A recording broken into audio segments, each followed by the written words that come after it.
Welcome to the second panel of the Duke Law Journal's Administrative Law Conference, Executive Privilege and the Bush Administration. I'm Lisa Campoli, a third-year student here at Duke Law and an executive editor of the Journal. I'm delighted to serve as moderator of this panel and to briefly reintroduce this afternoon's panelists for the benefit of those joining us here and on the web.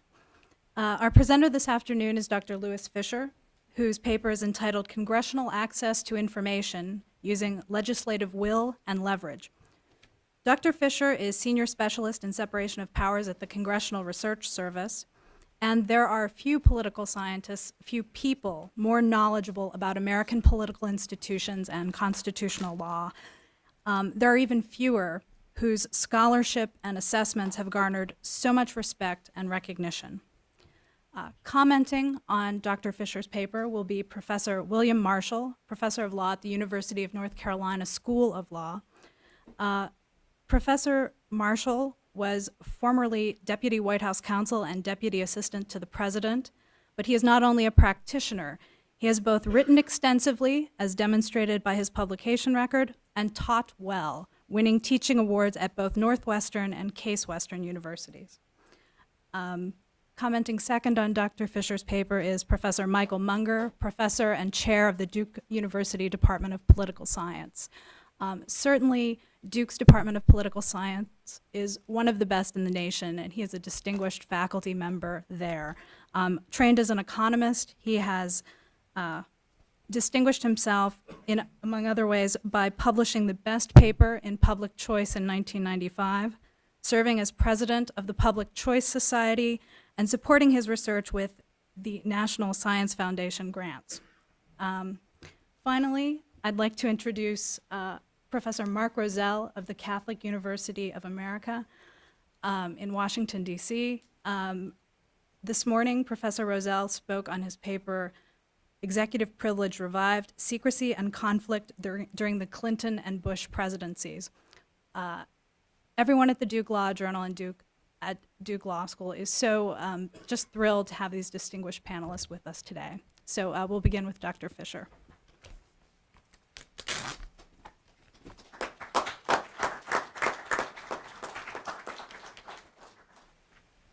Let me start with some general comments because it's easy to get into details and lose a broad picture. I'm going to try and talk about the institutions and how they fit into your interest and my interest and the kind of protections we have through structuring government. Professor Schrader said earlier that I'm a creature of Congress, and that's true. I've been at CRS since 1970, and certainly in that environment I'm going to reflect a lot of legislative interest. My intent over the years hasn't been to defend Congress. I'm more interested in each branch being strong enough to protect its interest and fight off encroachments, as the framers hoped, because I think through that system, individual rights and liberties are protected. And that's my concern that when the branches don't do that self-defense well, our own interests are in jeopardy. So it's not unusual for me, if I testify before Congress, to tell a committee that the bill you have in mind would weaken judicial independence. I'm not a member of the judiciary, but I have an interest in seeing that Congress doesn't undermine judicial independence, and it's not unusual at a hearing for me to testify that the bill you have in mind would weaken presidential accountability, because I think that's an important principle. So that's my goal over the years, that's my hope. I think of the three institutions, the one that does the worst job in protecting itself, and it's only been in the last 50 years, is Congress. I think the president through the executive branch and OLC and other institutions does a fairly good job in protecting executive interests, and I think the courts do a relatively good job. For some reason, Congress has lost some of its interest as an institution. Members don't seem to think that way as much. That is, when I came in 1970, I seemed to work with a lot of senators and representatives who did feel strongly about their institutions and were interested in fighting for it. I know relatively few today. I try and meet with as many as I can. I know relatively few. And therefore, in the year 2000, I wrote a book called Congressional Abdication on War and Spending. And I explained up front that I don't mean that Congress abdicates across the board, but in those two areas, there's been a lot of abdication. And so my paper, when I talk about using legislative will and leverage, I think there's certain kind of agreement here that Congress has the tools, it has the leverage. Does it have the will? Does it have the institutional interest? And that if it doesn't, it's not going to win these battles.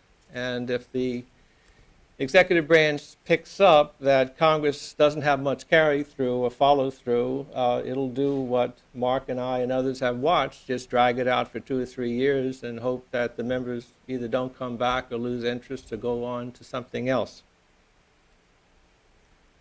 Much of the results in this area have to do not just with Congress either not having an interest or not keeping an interest, but just miscalculations on the part of the executive branch. Miscalculations legally, miscalculations politically. Things as you look back, you wonder why the White House took the approach it did. And then even if both branches do a relatively good job in defining their interest and their strategy, each branch is subject to surprises, something coming around the corner that nobody expected, nobody anticipated, but it blows one of the branches out of the waters and you have to recalculate again who's going to win in that battle. We've seen a number of situations exactly like that. Okay, the two powers we're talking about, withholding information from Congress or congressional investigations, as Mark Rozell said, they're implied powers, and we can cite court cases to that effect. If the courts never said anything at all, if the Supreme Court never spoke on the matter, they'd still be implied powers, and each branch has a right to determine for itself what that implied power is and how much they want to push it. On the remedies, I agree with Mark Rozell that the remedies are largely political. We can cite all the cases if we want to, but most of these disputes do not go into court, and if they go into court, the court is most likely not to hand down some far-reaching decision, but try to resolve it as narrowly as possible, and there's always the danger of the court, particularly the Supreme Court, putting in some dicta that is unfortunate, and you pay for it in the long run. So to the extent that the two branches can work it out politically, I think they're better off. And it was suggested in the panel this morning that sometimes the administration may want to fight it out and go into court, and I don't think that's too advisable. You have no idea what courts are going to do, and suddenly you're stuck with a decision that everybody regrets that you wouldn't have paid as big a penalty if you had settled it politically. So let me talk about some of these tools that Congress has, and you get a sense of the leverage. And I start off on power of the purse, appropriations power, and I want to focus a little bit on how that's used in the treaty area, because your typical textbooks that talk about this, I don't think they get it very well. Namely, everyone will talk about George Washington withholding Jay Treaty papers from the House because the House doesn't have a role in the treaty process. That's a pretty superficial approach, and I'll explain why. Let me start with the awful situation that George Washington inherited, namely the pirates in the Mediterranean. They would take American ships, they would take American sailors, and we had to pay bribes called tributes. and you'd have to pay to protect your people over there. And George Washington, 1792, 1793, he decided to have a treaty with Morocco, one of the North African states involved in this.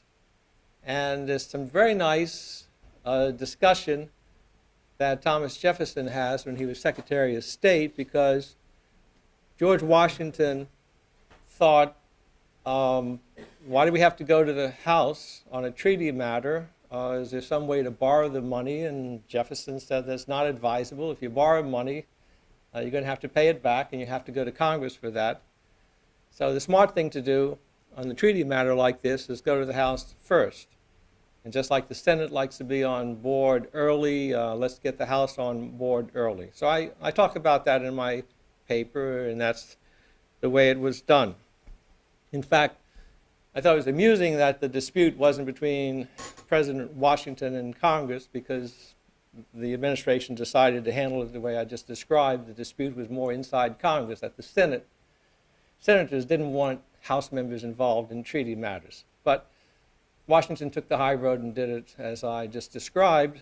And yet a couple of years later, with the Jay Treaty in 1795 and 1796, we end up with what I just told you, that President Washington decides that the House is not entitled to any of the Jay Treaty papers because the House is not involved in the treaty process. That was extremely, it's probably the only time I can think of that President Washington ever said anything that you could say was disingenuous or trite.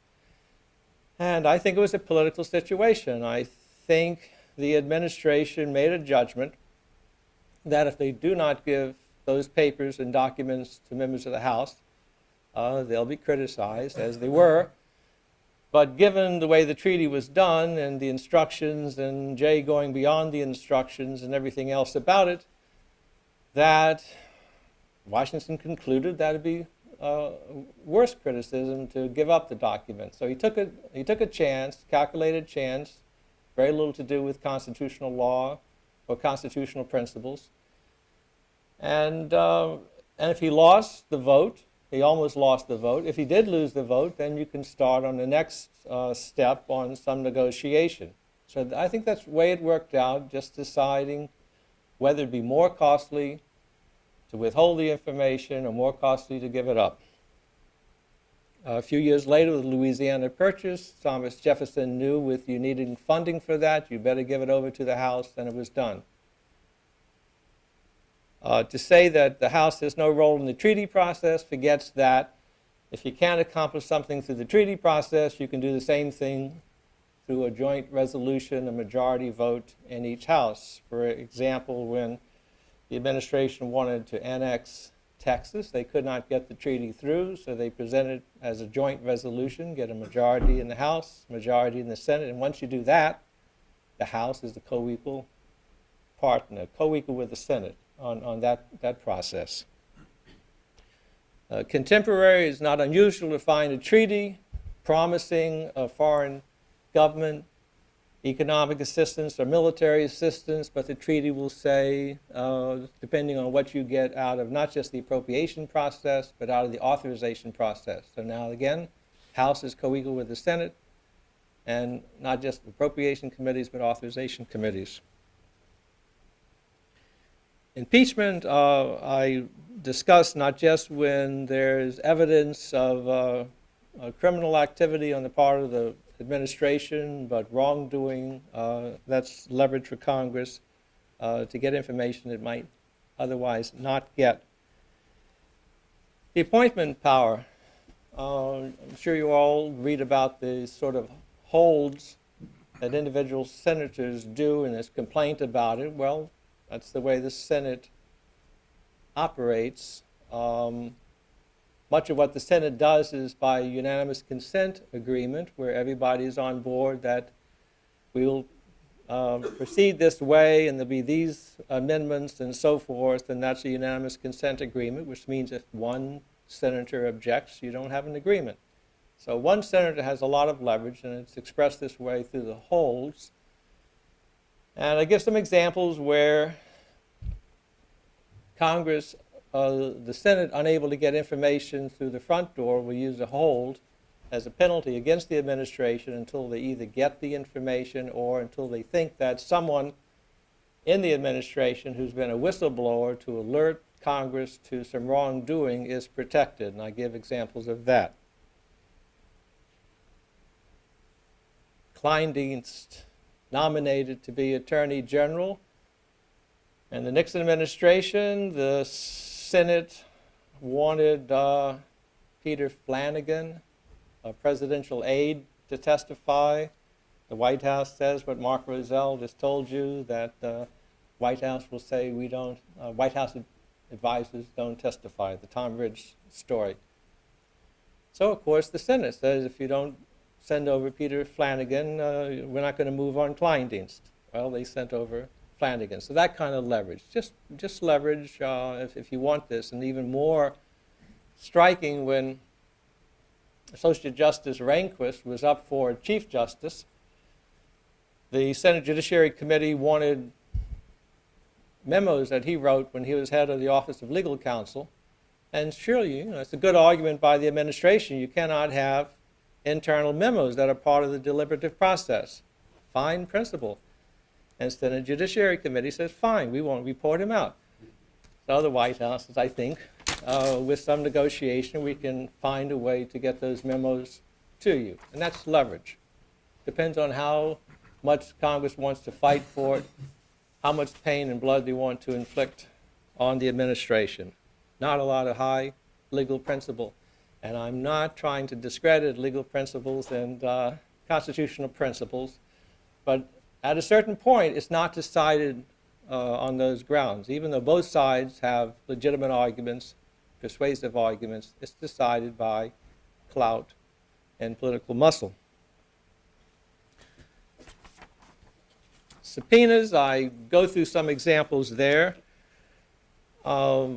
If someone doesn't want to testify, Congress has the implied power to grant immunity, and there can be a cost to that.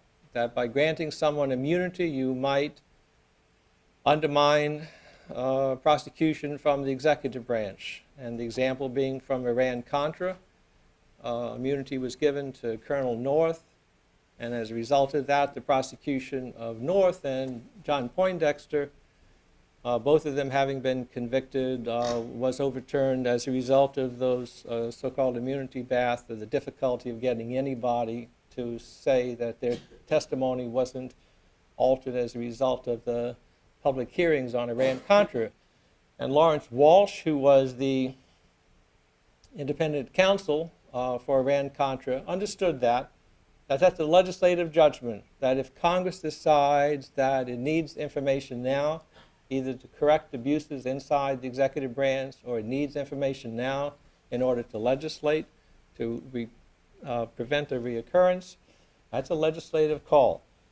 And the prosecutor has to do as much as the prosecutor can to protect the indictments and criminal action that is going on.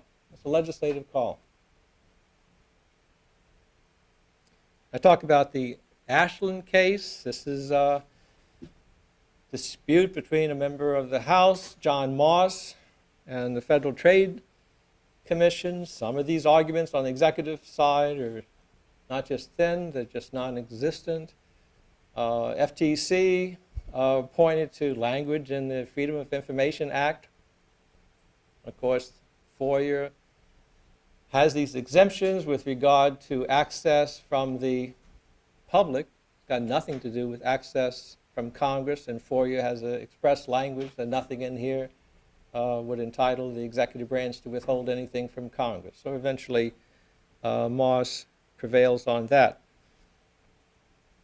There are other situations within the Department of Justice, so-called snatch memo of whether the United States has a right to go into another country like Mexico and apprehend people and bring them back to the United States.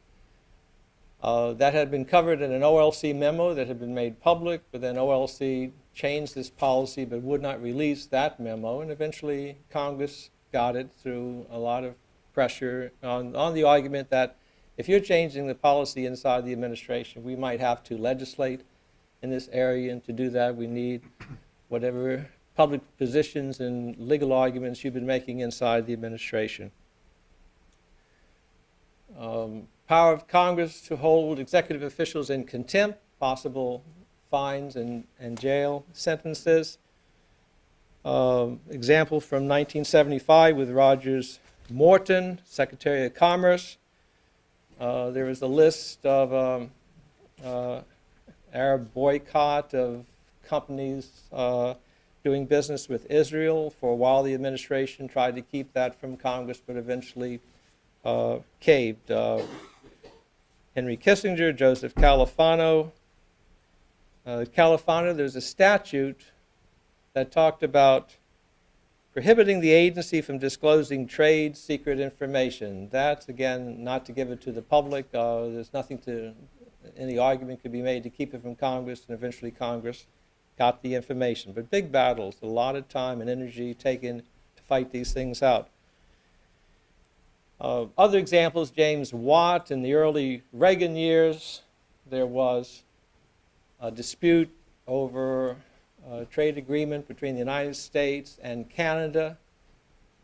Attorney General William French Smith said that Congress couldn't have the information because it's, quote, sensitive foreign policy considerations. This is a dispute between the United States and Canada over trade, foreign commerce. Happens to be in Article 1. So the administration, I don't know how that got started off on that. That's a bad, wrong foot to start with, and he lost on that. And at the same time, Attorney General Smith made the argument that Mark Rozell mentioned earlier, that telling Congress, if you are after information for the purpose of legislating, maybe you'll get it. But if you're after information just for oversight without any bill in mind, you're less likely to get it. And I don't know of any basis for such a distinction. The first big investigation we all know about under George Washington, the St. Clair military disaster, there's no legislation in mind, and Washington gave over everything to the House during the investigation. And if you ever wanted to make a distinction like that, you could make mincemeat of it by every time you want to do oversight, you just introduce what? A bill. And now it has some legislative purpose. So it's argument, and it's not just in early Reagan years, as recently as the Clinton years with Attorney General Janet Reno. Mark and I don't know where that came from, but we hope it will go its way. House resolutions of inquiry, it's something the House has. It's just a way to get facts. It's not a way to get access to opinions or any kind of interpretive, investigative work. It's another device. GAO. This is the first time GAO has gotten into a court battle over particular authority it has, where it tries to get information from the executive branch, and the executive branch doesn't give it, and it escalates to the point where GAO can issue what they call a demand letter, namely, we're wanted, and if you don't comply within 20 days, we have an opportunity to tell the president about it and tell Congress about it. So there have been many demand letters in the past from GAO, but this is the first one that's gone against the vice president at that level, and it's the first one eventually taken to court.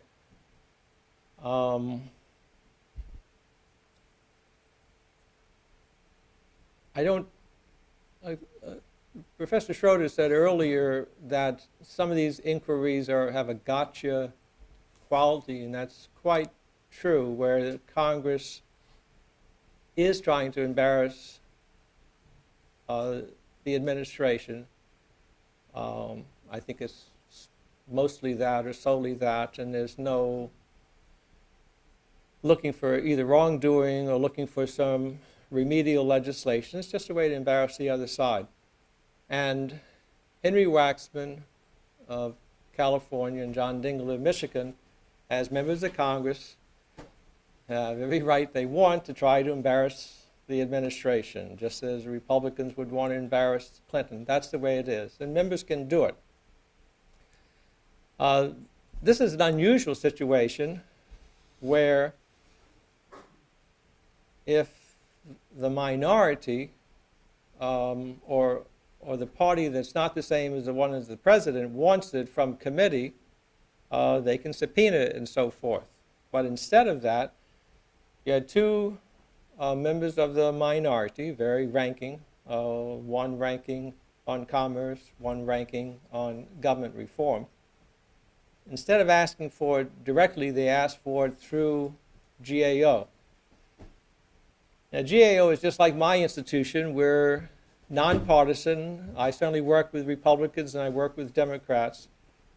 And when you do it, you have to make sure that it's not going to backfire on you and hurt your own institution.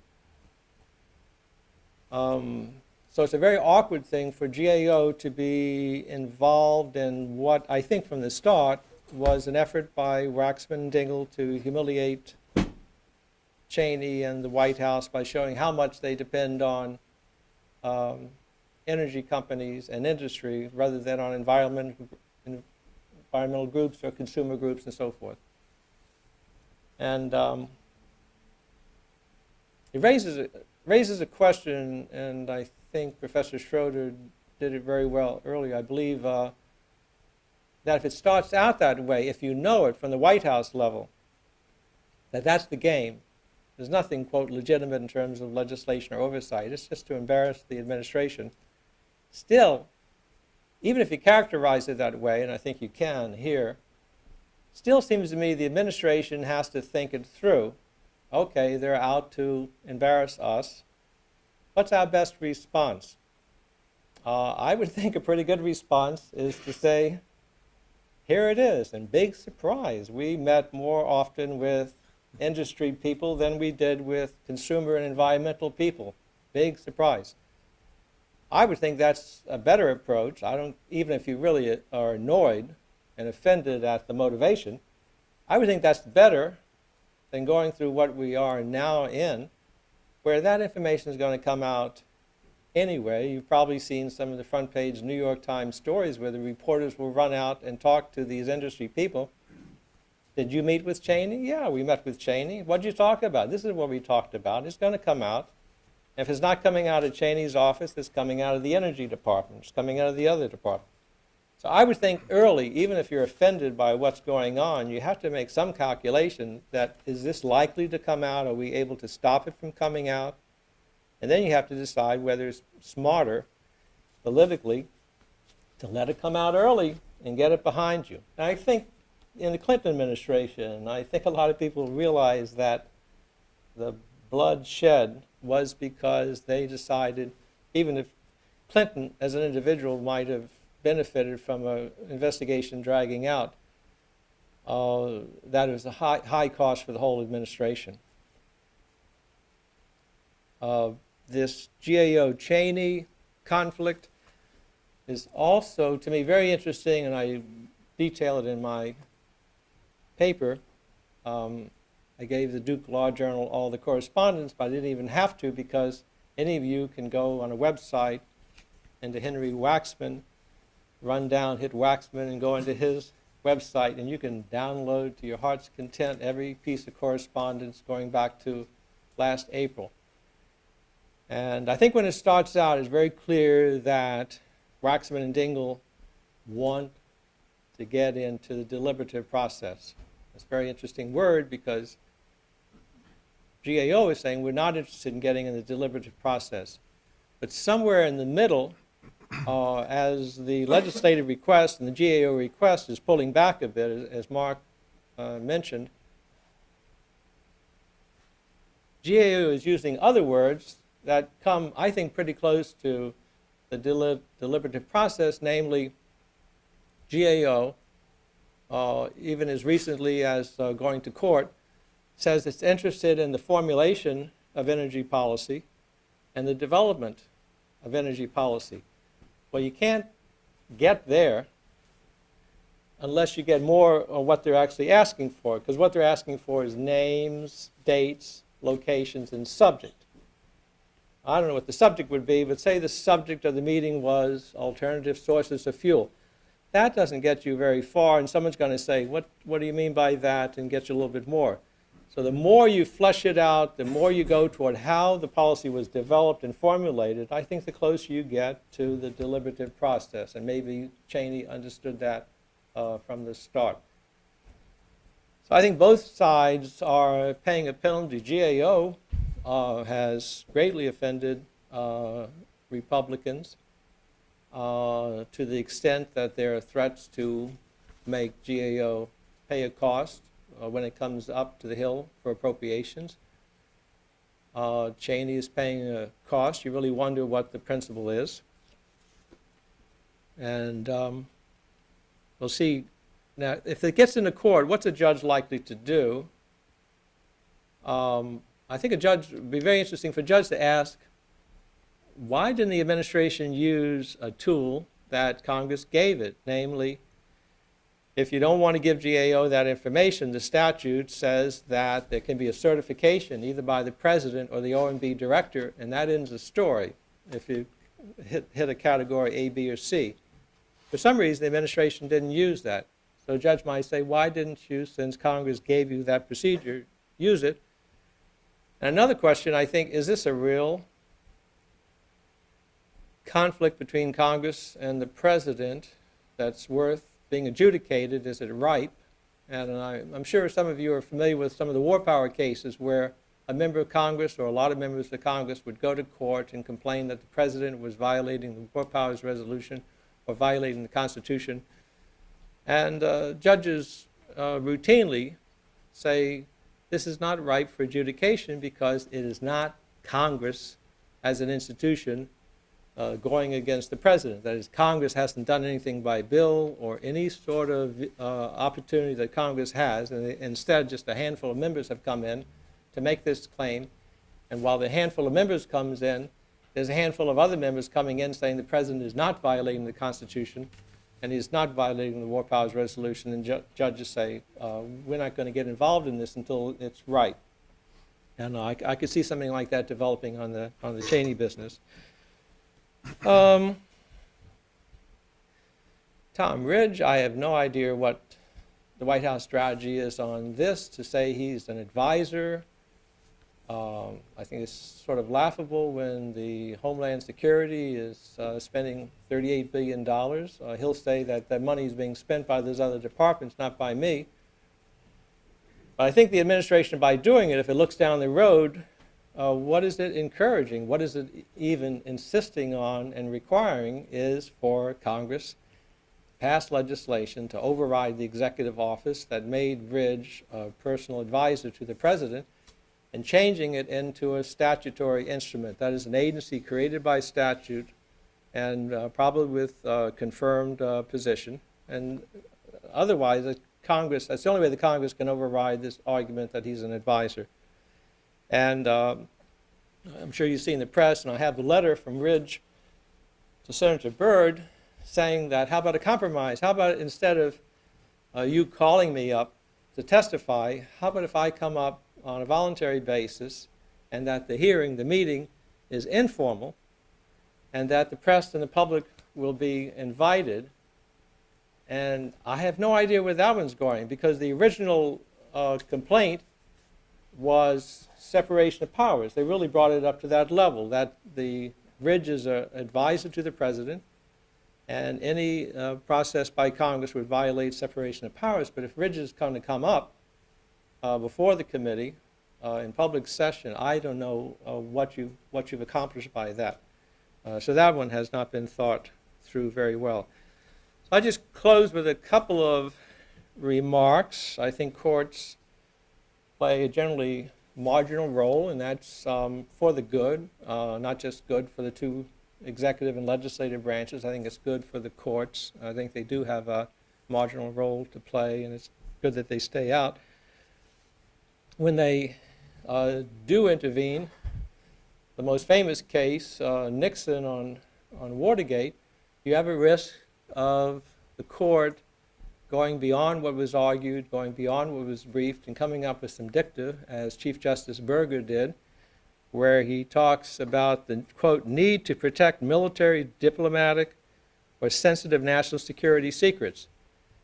And I know that has filtered into the public discourse as though those are legitimate grounds for withholding information from Congress and the public, when in fact, not only is it dicta, but Nixon has only to do with judicial access to information, has nothing to do with congressional access. And if judges want to step back and be deferential whenever the president says diplomatic or national security, something like that, Congress doesn't have to step back, because Congress has expressed powers and duties under Article 1 that the court does not have under Article 3. So that's mischievous. Last comment, I don't have it in my paper, but it occurred to me down here, something that Alexander Bickel used to talk about, where so any society to be run well needs principles, rule of law, but he also warned that any society that's principle-ridden, where that's all you do, you follow principle, is not going to survive either. And I think that's where we work at here. We do try to crystallize some principles to help this discussion between Congress and the president, but if you follow them rigidly, it's not only going to be harmful to the public, but it's probably be harmful from the branch presenting it, because every principle needs a little bit of elbow room to back down and save some face. Thank you very much.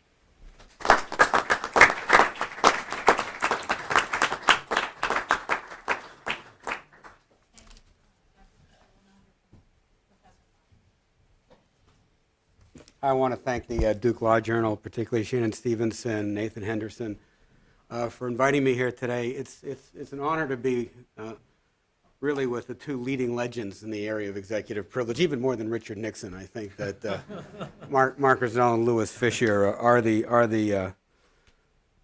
the leading people and the leading authorities on it. It's humbling to be there. It's also always humbling to speak at 4 o'clock on a Friday.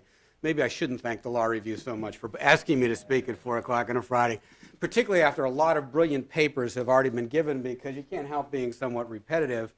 And I am going to go over some of the themes that we've already talked about today.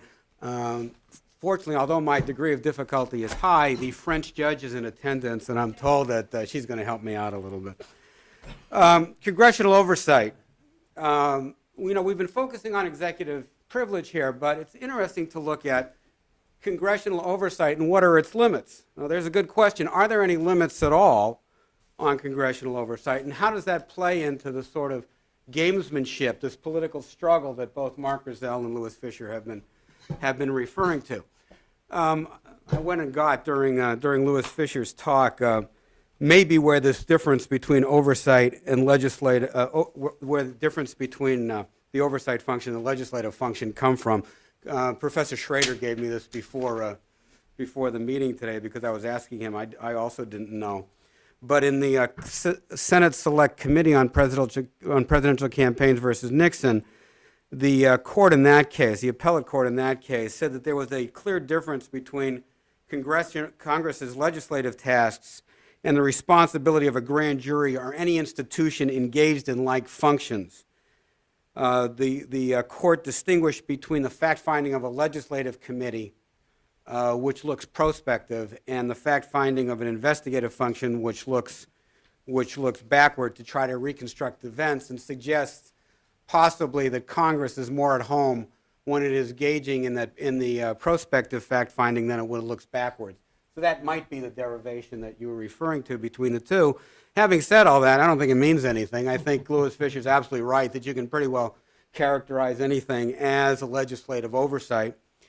The only limits may be on congressional, on the ability of Congress to subpoena the presidency, is if something is within the pure prerogative of the executive, maybe pardons or something like that. But even then, you could come up with the argument, well, the Congress needs to look at whether it wants to propose a constitutional amendment to amend the pardon power and again try to come in the back door that way. So you're pretty well left with very little limits on this function, on this ability of Congress to seek information from the presidency.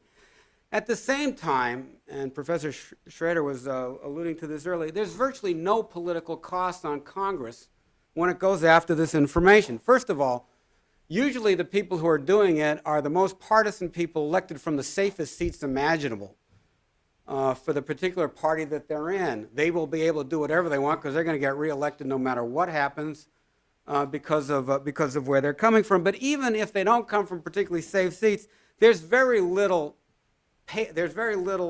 deflection backwards. There's not too much political cost exacted if you go after information from the president and then you don't get it.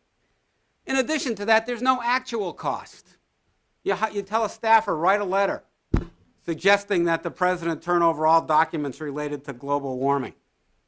It's done in 3 minutes. And there's a great potential, obviously, potential political payoff if you strike pay dirt, if you get to the gotcha that Professor Schrader was talking about earlier. And in fact, the limit is so, the cost of trying to do this is so small that when I was there in the White House, I didn't work on many of these issues directly, but on policy kinds of issues. I'm not talking about the Monica business, but when we were looking at what kind of ozone and particulate matter standards should be issued, the rulemaking process, reviewing the rules, we were getting subpoenas and requests as we were making the documents. It's literally, they wanted to sit in on the meetings. It was that much. There was no limit to what Congress was asking. And so if the Clinton administration responded to try to prevent some of these things, it was because we were getting hit with so many requests with absolutely no self-imposed limits by Congress whatsoever. Now, what are the costs on an administration? There's no cost on the Congress. What are the costs on the presidency with respect to responding to these requests? Well, first of all, there's compliance costs, and they're tremendous. The Secret Service jokes that the White House is at 1600 Pennsylvania Avenue because nobody stays there more than 16 months. The turnover is fantastic, and there isn't much in the way of institutional memory. You don't really know a lot of the times where documents are. There's not a centralized file system, nor could there be. Things happen too quickly. So there's a tremendous cost in trying to find out where all documents are relating to some issue. There's often not an institutional memory to get at it. You're going to find documents later on somewhere in the process. That's just normal documents. Now throw in email. And think about the cost that can be in resurrecting email that's been erased, in trying to find out where a particular email is. And then after you get all these documents, you then have to review it for compliance. Because you'll do search terms in email, so you'll get 10,000 documents, 20,000 documents responding to a particular request. Somebody's going to go through that to see if those requests are responsive those documents are responsive to the particular congressional request. This is tremendously time-consuming and tremendously burdensome. And at the same time, the enemies in Congress and this gamesmanship that was referred to earlier, they know that. And they know that by forcing you to go through one of these document searches, you can deter the administration from pursuing its own legitimate policy objectives. Okay, those are just tremendous costs in time. They're good government costs. You're nuts if you're going to write something down under the climate that's out there when virtually everything can be subpoenaed.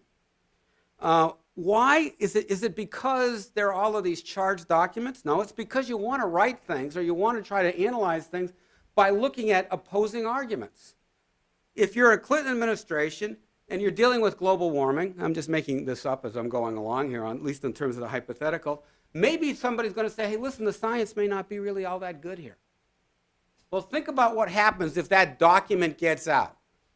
The embarrassment to the efforts to regulate global warming that somebody within the administration said that maybe the science isn't good. Or when Bush is looking at global warming, if somebody writes a document that says, well, maybe if we don't fight this, the weather patterns are going to be disastrous and we can expect tornadoes in the South killing a few thousand people, and that document gets out. The problem with many of what happens when documents get out like this that are part of the dialogue is it becomes decontextualized. These documents become decontextualized, and the administration is spending all of its time trying to refute something that was refuted internally, but now looks like, there are 5,000 documents saying global warming is bad, and one person says, we've got to at least look at the other side of it. Which one is going to get all the attention of Congress and later of the press? So you got to be careful not only about writing it, but you got to be careful about internal dissent because of the threat that that's going to come out. That's bad government when you do not air both sides of an issue internally. Then you also get the inevitable loss of presidential prerogative oftenly because you have two choices when you're hit with the ozone PM. Give us, the results of the meeting that's happening tomorrow. You can give it up. And what's that going to lead to? That's going to lead to more requests. Or you can fight it, at which point it looks like a cover-up. And I heard the snickers today when people were talking about the Clinton scandals. The Clinton scandals, in large part, were the fact that people were saying that they were fighting these kind of document requests that really didn't turn out to hit pay dirt at all. There was one that hit pay dirt, and by God it did, and I cannot defend the president on that. But Filegate, Watergate, Travelgate, the independent counsel ended up acquitting Clinton on those kind of things.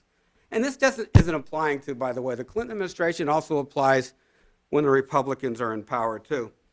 The interesting thing about this, the subpoenas and the congressional requests can even go to the decisions that are made by the White House counsel's office to decide whether or not to invoke executive privilege. There's literally no limit on what they can seek. Then what, of course, are the political costs? Well, the political costs are the gotcha, if they do hit pay dirt. It's the decontextualization that even if they don't hit pay dirt, you can take any document and decontextualize it in a way that you have to deal with you have to try to disabuse the public of this one document as opposed to taking a look at where most of the information is. Giving in for some things, and I agree with what's said before, I'm sure that one of the reasons why Bush and Cheney are fighting the Enron thing is if they give in on this one, they're going to be asked to give in more. I mean, if you give in, you're going to be asked to do so until there is a gotcha. Then, of course, there are compliance screw-ups. This is one of the great things. Because the White House is as disorganized as it is, and this is not just a Clinton phenomenon, it's the phenomenon of just having too much going on in that building at once, the impossibility of keeping a good file system. Documents are not going to be provided. They're going to be found later on, and whenever they come in later on, there's always going to be a story that somehow documents were withheld or documents not found. It's happened in every White House. It will continue to happen in every White House. And then if you do raise objections, which of course is what real pay dirt is, and what in fact the congressional staff often wants is, great, let them raise executive privilege. And even if they are doing it in terms of protecting presidential prerogative, it's going to look like a cover-up, and we've hit political pay dirt just by them not responding. So what do you got?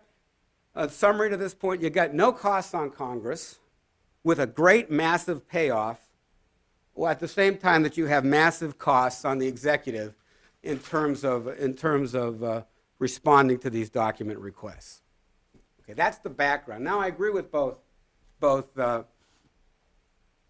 Rozell and Louis Fisher when they say, well, this is a political struggle, and the implication, really with the exception of Professor Sullivan's point, who I'm going to get to in a moment, is that Congress holds all the cards. And I'm going to build that up a little bit before I knock it down somewhat. Yes, they do hold all the cards. And not only that, if we say there's a political struggle, then how do political struggles get resolved? Well, it's theoretically by the electorate. And who brings the information to the electorate? It's the media.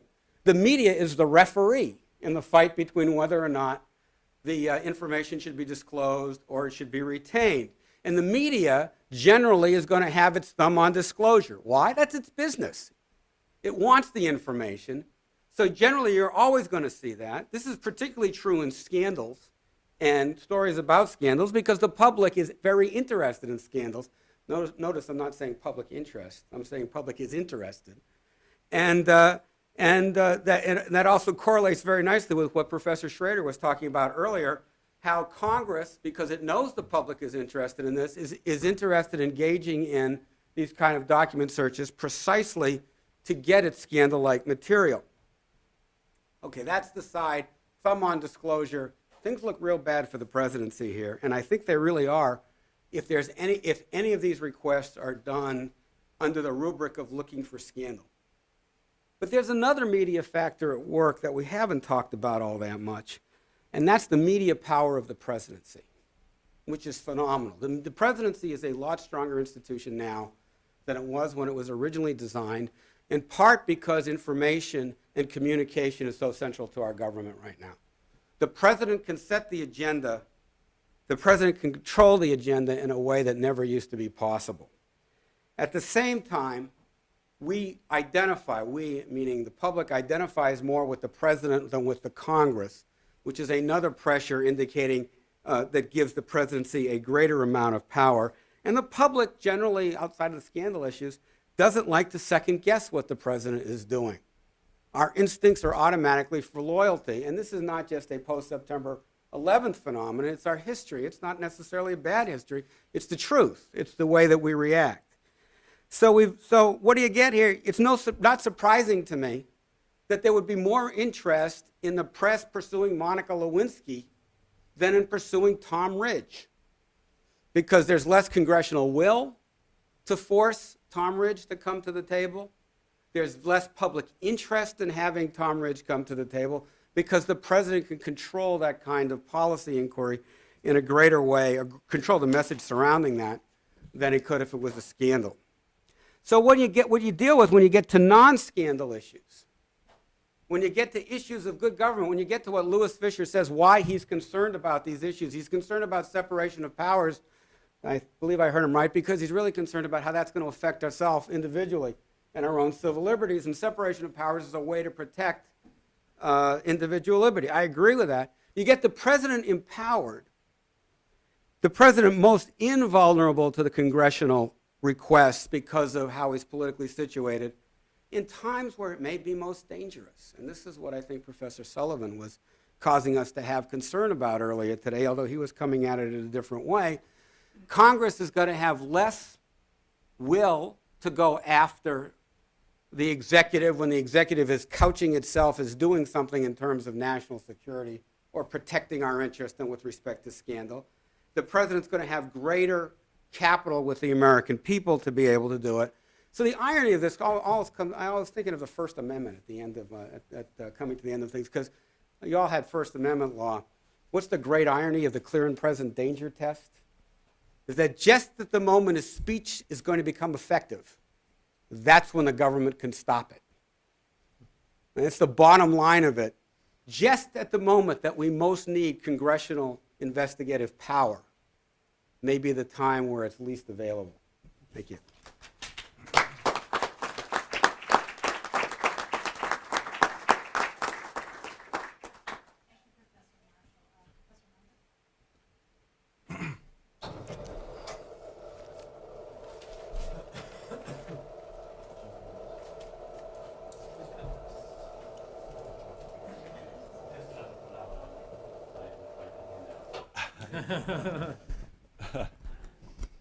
Well, I agree with what was said about the 4 o'clock thing. I myself was actually feeling a little bit sleepy. I had a long faculty meeting today, but my friend Chris Schrader managed to pick up all my notes and everything that I had prepared for my talk, and I only got it back just before the session began. He said it was by accident, but I realized it was actually on purpose. Thank you, Chris. I won't soon forget that. But I'm wide awake. My heart's beating very fast still. The paper by Louis Fisher, I think, is a very interesting and useful presentation on offense, emphasizes offense, but everything that we've talked about so far describes executive defense in much less detail, and I wanted to say a little bit about that. I'll just stay standing. There are at least 3 levels of participation in executive decisions. We might think of inform, advise, and consent. Now, the executive, I'm not sure that this is actually generally true, but humor me. the executive might generally prefer not even to have to inform. That is, we've made this decision, you'll find out about it when you find out about it. Congress would at least generally like to know, well, what was the decision? And they have imposed on the executive a bunch of requirements whereby they have to inform. And they maybe even have to inform about the promulgation of a rulemaking process before it actually becomes administrative law. The legislature would often prefer to have at least the right to withhold consent, the kind of other end of the extreme. That doesn't mean that they always want to have to manage or they want to be able to have to consent to everything, but they do want to assert the right to be able to withhold consent. And so that's the two extremes we're going to. Executive would prefer not to have to inform, and you can drive them away from that. The legislature would like to be able to have to consent to everything, assert its right to consent nearly to everything, and you may have to drive them away from that.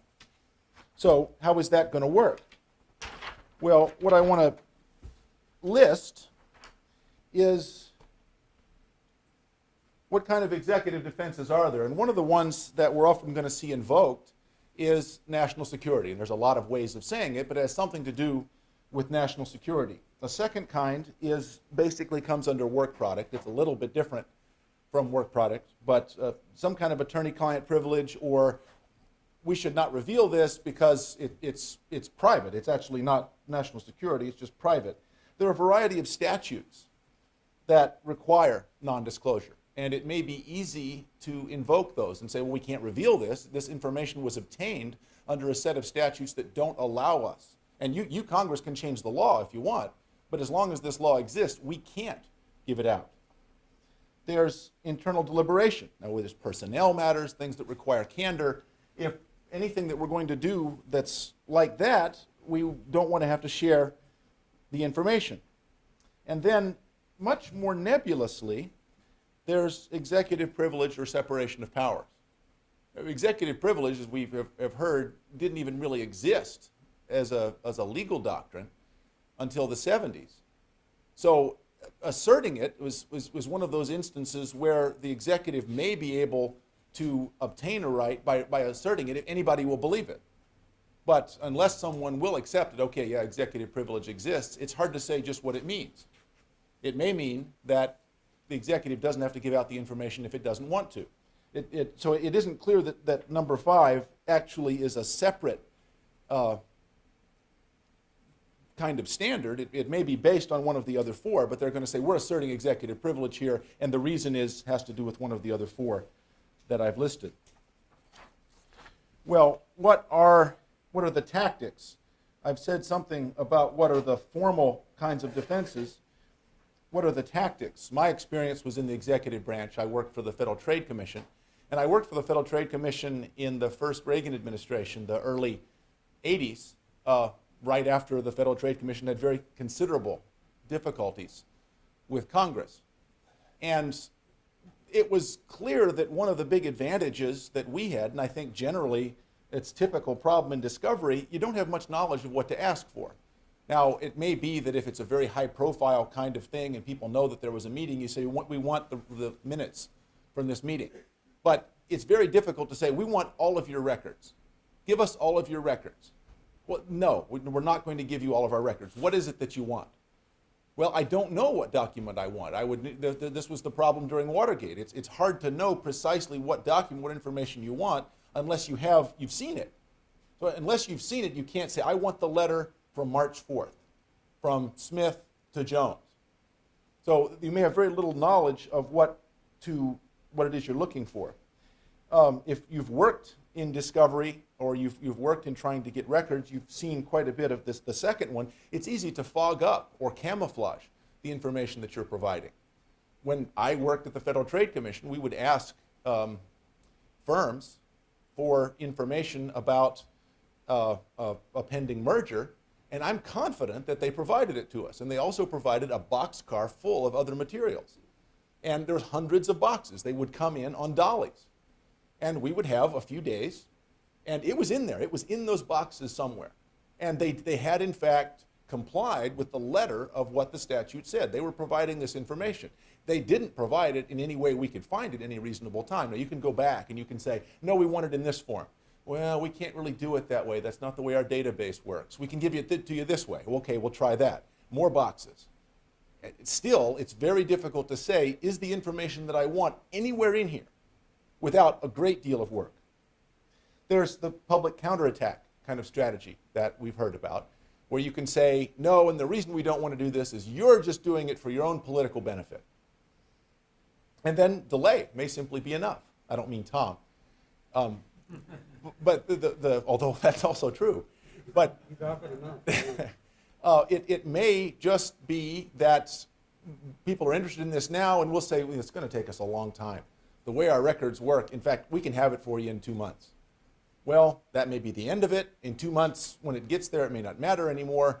Just by delay, you may be able to wear down members of Congress that are asking for this. On the question of motives, let me put up, and it's too small, so I can make any claims about it that I want. This is brilliantly written. No, actually, this is from Federalist 51, and you're all familiar with the idea that ambition must be made to counteract ambition. The interest of the man must be connected with the constitutional rights of the place. Well, is it a good thing then that we're constantly seeing this conflict over information? Is it actually irreducible? And the question that's been raised, and I just wanted to raise it explicitly, is have we gotten away? How would we tell? As a question of research, how would we tell if we have gotten away from the claim that's made here in Federalist 51, and that is we have to provide each branch with both the incentive and the capacity to defend its prerogatives. They have to have the incentive and the capacity to defend their prerogatives, lest the power of the other branch grow too large. So we can't really rely on saying, well, here's the dividing lines. We're having to make each branch defend itself. Well, on that question of how would we tell, a lot of what matters is the question of motive. Why is it that the executive branch is trying to defend itself? If it's a political power struggle on a particular issue, that's something the court should almost certainly stay away from. That's a political question. They're going to have to fight it out. If it's personal protection, where there is some possibility of wrongdoing, Nixon, on a smaller scale, really Clinton, but that's what got all the attention. Is it just being invoked as an instrumental matter to defend protect yourself from wrongdoing? And then third, it may be a concern just for precedent. I don't really care about this particular issue, but the executive might genuinely care, no, we don't want this information to be given in response to this request, even if it can go out. Yes, we know that they're going to get this information separately. The example of the Cheney meeting, I think, is interesting. Yes, they can get the information somewhere else. But at the beginning of an administration, should you be concerned about the precedent of saying, yes, we'll give you the information?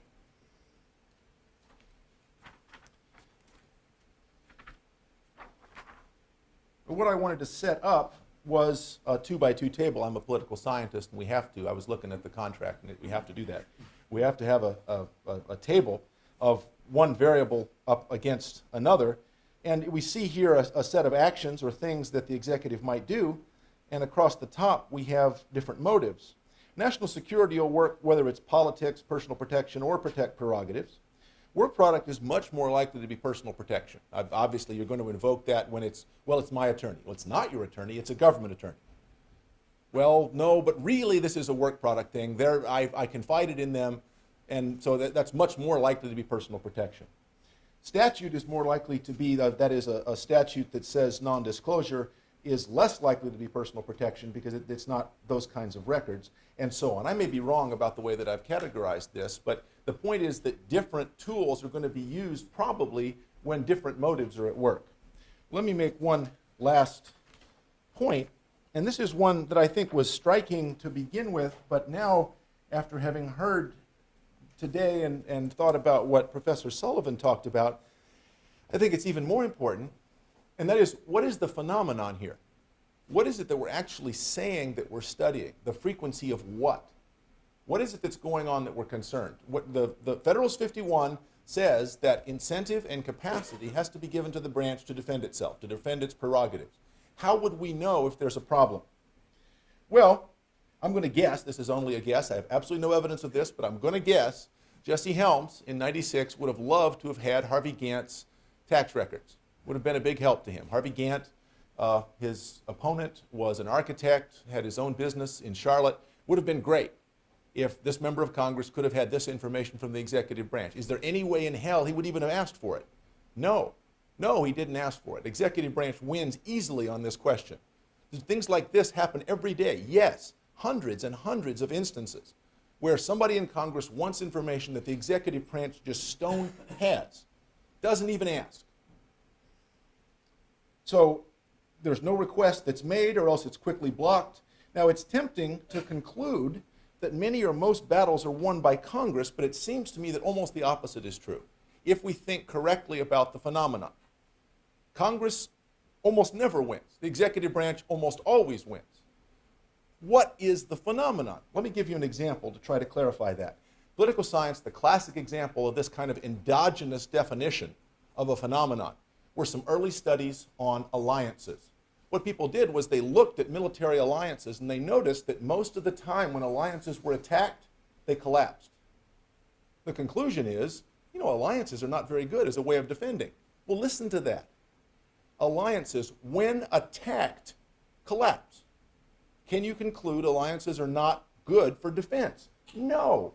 Why were the alliances attacked? Probably because they were weak. Most alliances, most of the time, are never attacked. Weak alliances are attacked, and not surprisingly, because you're selecting the phenomenon itself, that's when it goes down. Well, here, if we select as the phenomenon the occasion that there's a public dispute over information, it means two things. It means that Congress believes the stakes are high and their chances of success are significant.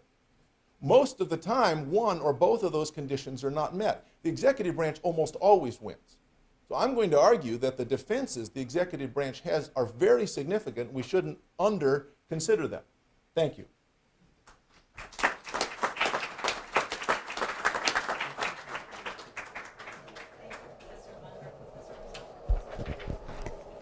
Well, thank you. Since I've done a lengthy presentation, I feel like I've talked enough and should leave some time for the Q&A session, but just a couple quick points. I think a very important point that Lou Fisher raises in his paper, and I really agree with this, is that these are disputes that indeed should be settled by political muscle, as he put it, by the normal ebb and flow of the system of separated powers.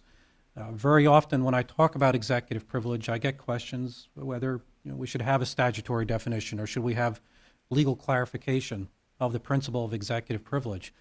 I am perfectly happy to allow these battles to be settled on the basis of who has the power, which party happens to be in control of Congress, how willing that Congress is to defend its institutional prerogatives, whether their motivations happen to be political or institutional, I think is really not as important as many people make it out to be. This is the way the system is supposed to work. I am very uncomfortable with the idea that there should be some kind of sort of black and white answer here, that you can clearly define executive privilege and what it means and draw lines around it and say that we know now for all time exactly when it is possible to use executive privilege and when it is not.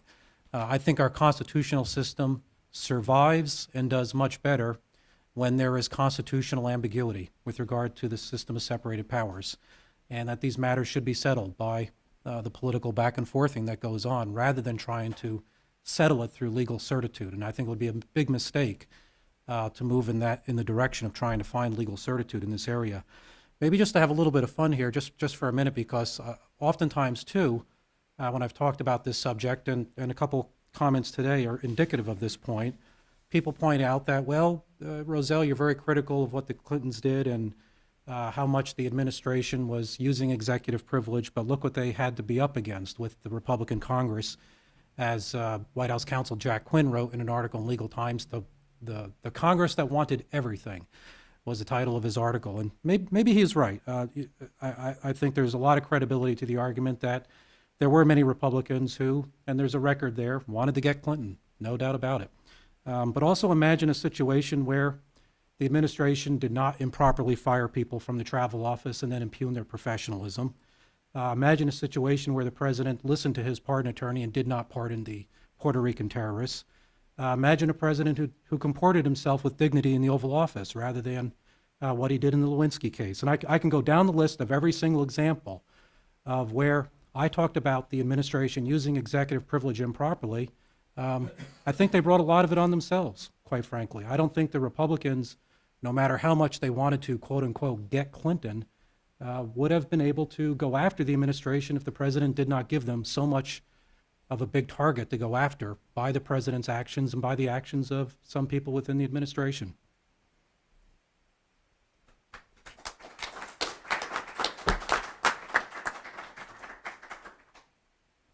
Thank you, Professor Rozell. I think at this time, we'd like to open the floor to questions for our panelists, if we have any. Professor Sullivan. One thing I noticed in the review is that administrations often delay in responses to these requests for information. They use a variety of tactics. But the one tactic that always brings them up short and stops them is when the Congressional Committee has recommended to the full House or Senate a vote of censure is in contempt of Congress. As soon as they actually prepare to take a vote on contempt of Congress, the president forks over whatever information they've been looking for. And I was wondering, Bill, or any of the other, I guess Lou would also have some perspective on this. What's so terrible about having one of your staff go off to the federal minimum security prison in Danville or wherever it is that they get sent to if they really are trying to protect some important principle? I mean, it is the case that every time contempt gets onto the floor and gets a vote scheduled, the president gives over the information. Why wouldn't he just say, well, sorry, Bill, hope you have a good time? Food's good, yeah. And there's a limit on the contempt powers. We saw in the Gorsuch case that you have to rely on the executive branch to carry out the contempt citation. And the statute says that the U.S. attorney shall, sounds mandatory, but the Justice Department at that time said that shall isn't exactly mandatory, there's a certain amount of discretion. And they wouldn't do it. And they got into court, and there was another case where the judge said, you two better figure out some kind of a solution here. I'm not going to give you the solution. But that's clearly a limitation. You can vote contempt, but now you have to rely on the very branch that you held in contempt. So if they have plenty of food in the White House, why should they care? Well, who's going to be the guinea pig who is volunteers to head off? Bill? Well, it's certainly not going to be the president. It's going to be the deputy counsel who's being cited. And since the deputy counsel is the guy being cited, and that's not even an important figure in the White House, why not just sacrifice the guy as a principal? I don't think that's outside the realm of possibility. I think you'd have to take a look at it in case-by-case situations to decide why they did and why they didn't. One of the problems I suppose you get is you got to figure out what the political how that's going to play politically. Uh-huh. Are you going to make a martyr of the person and thereby engender support for the administration, or is the fact that the person's in jail going to give credibility to the fact that they did something wrong? But it's going to be totally a political calculus on that basis, I think. And it's a good question as to exactly what how that political calculus would play out. I suppose it's a lot different if it's Travelgate as opposed to again, this deals with scandals versus other kinds of issues. It's a different play if the question is why was somebody fired than it is where are you spending the money to put up the shadow government kind of question.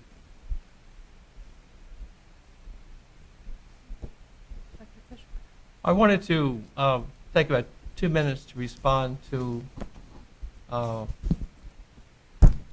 the professors brought up, both Marshall and Munger, the cost. This is a huge cost, and I agree, and bring up the idea of what the defense is.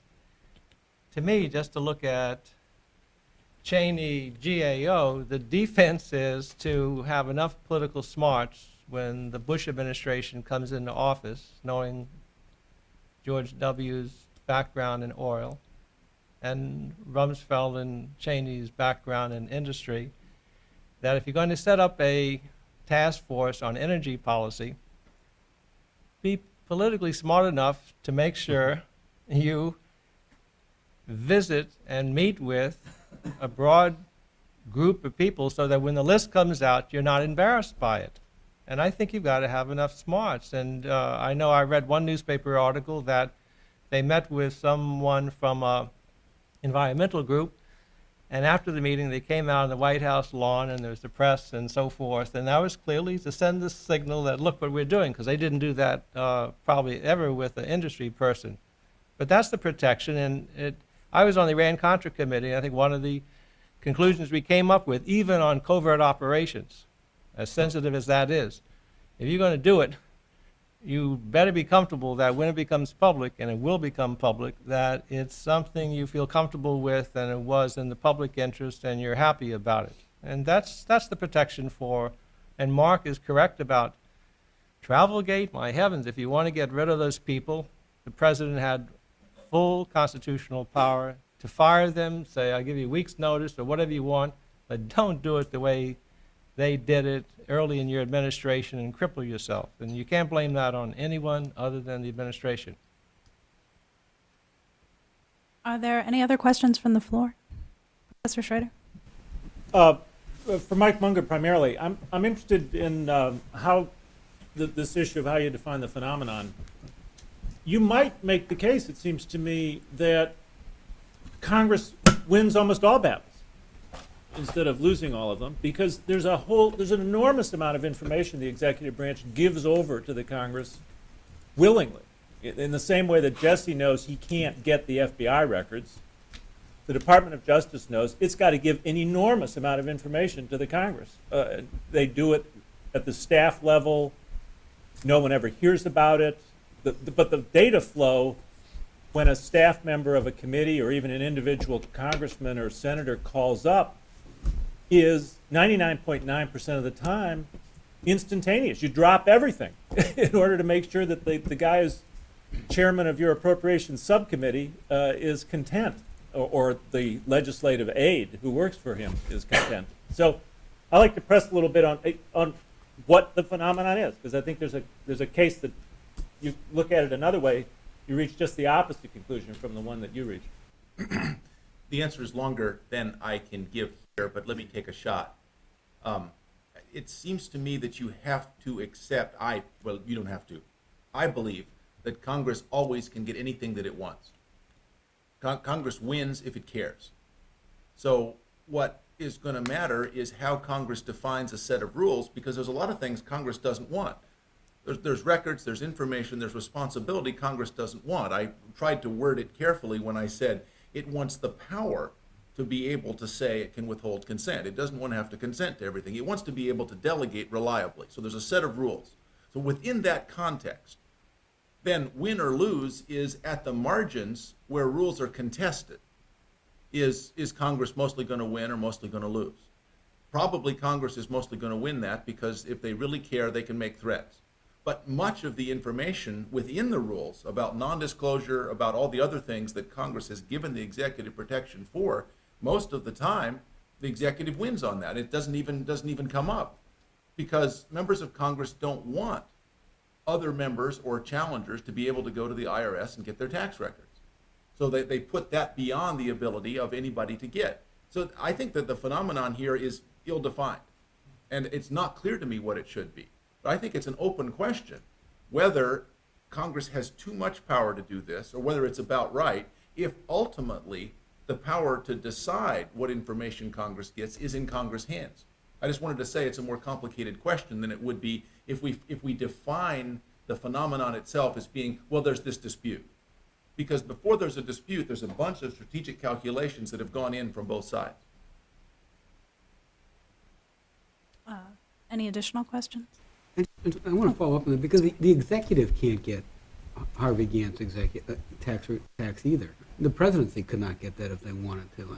And so I'm not sure that's a good example in terms of a separation of powers struggle, because it's off bounds to both. Both, But Treasury's a cabinet agency, I'm gonna put it in the executive branch. it's there, but even a lot of Treasury can't get at it. Sure. It's not something that the White House and Congress can use in a tug of war with each other, because it's off bounds to both of them. Well, I bet FBI files, I think, fails by the same objection, because it's a question about whether the president can get FBI files unless there's some reason why he needs them. Or maybe he can get them, Demonstrated. well, and it didn't work out well. But he got it. That's the difference. So there is an example, that's the point. There is an example of a distinction between standing in the Congress and standing in the executive in terms of access to executive information. There is a class of information that Congress cannot get. It knows it can't get. The executive can get access to it. The president. The president can. But at cost, when it becomes known. What do you That mean? backfires on the executive when the president goes in and gets an FBI record and becomes known. Well, I don't mean just FBI. Yeah, or tax It's records, anything. Quite obviously the Tax case records is that illegal. it's quite obviously the case that there's a CIA briefing every day that the president gets, that Congress can't. Right? And in fact, the Congress agrees that it can't.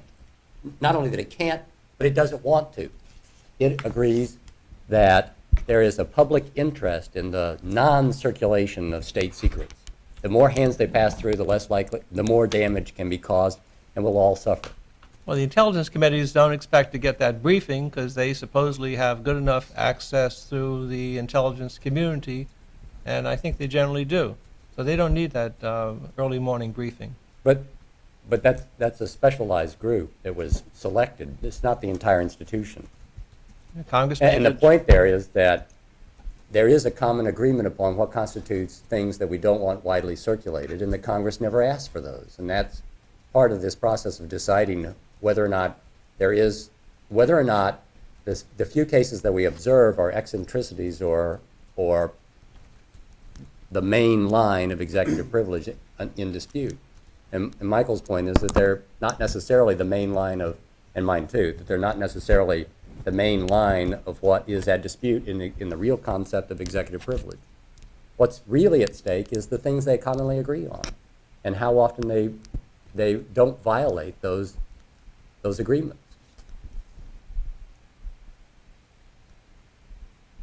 An additional, you, sir, I'm sorry.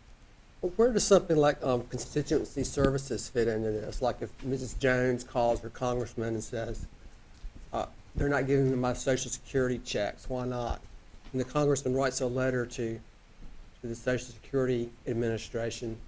How does that fit in there? Do they already have some guidelines about what kind of information they can release? Yeah. They can do more than the White House can.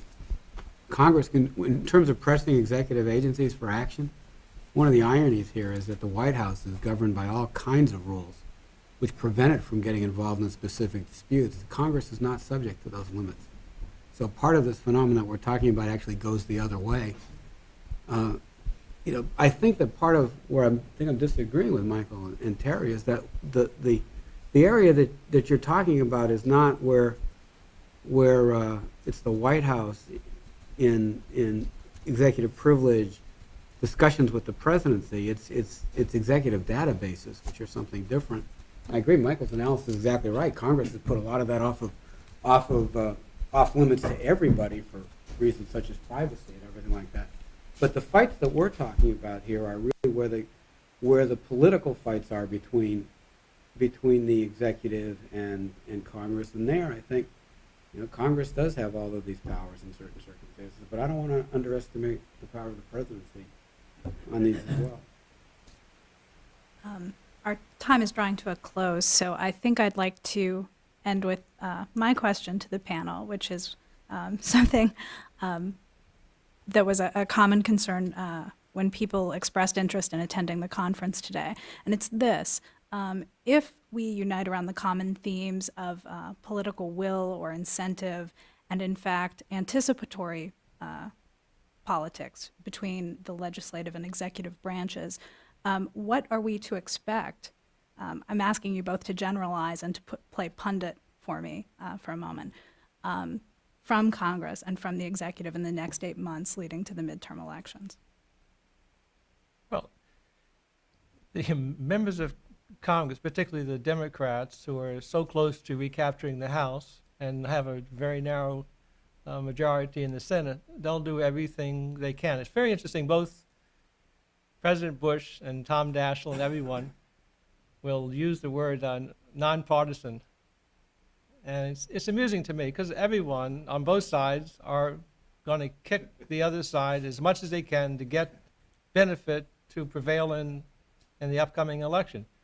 So it will be as political as possible without making it too political, and everyone will play it. And that's why my earlier comment, you have to anticipate that this is a political world and people are going to score political points, and you have to behave yourself in such a way that you don't maximize their opportunities. Yeah, I agree with that, and that really gets back to the point I made earlier, which is this is inherently a political process. And whether Waxman's motivation is to embarrass the administration, to get information out there that is going to raise a good issue for the Democrats in the midterm elections, I don't think is a deciding factor in determining whether Congress has a right to that information. I'm not too terribly concerned about what the initial motives are. And I think if an administration feels very, very strongly about its right to withhold certain information, it should be willing to take what it can, whatever Congress can throw out there. And as I said before, I don't know of any circumstance where an administration has said, we can't take this anymore, Congress is giving us too much, we're going to turn it all over, and then they turned over information that caused some undue harm to the public. So I think the system works, ultimately. And if we try to look for more certitude, more exactitude in terms of how to define executive privilege, I don't think it's going to get us one step closer to a better world with regard to trying to manage executive privilege problems. I think there may be a few closing announcements, but I'd like to invite each of you to join the Duke Law Journal on the law school courtyard for a reception. I hope that you'll take the opportunity to meet our panelists who were so kind in coming today and speaking with us, and ask them more questions. Again, please join me in thanking our panelists today.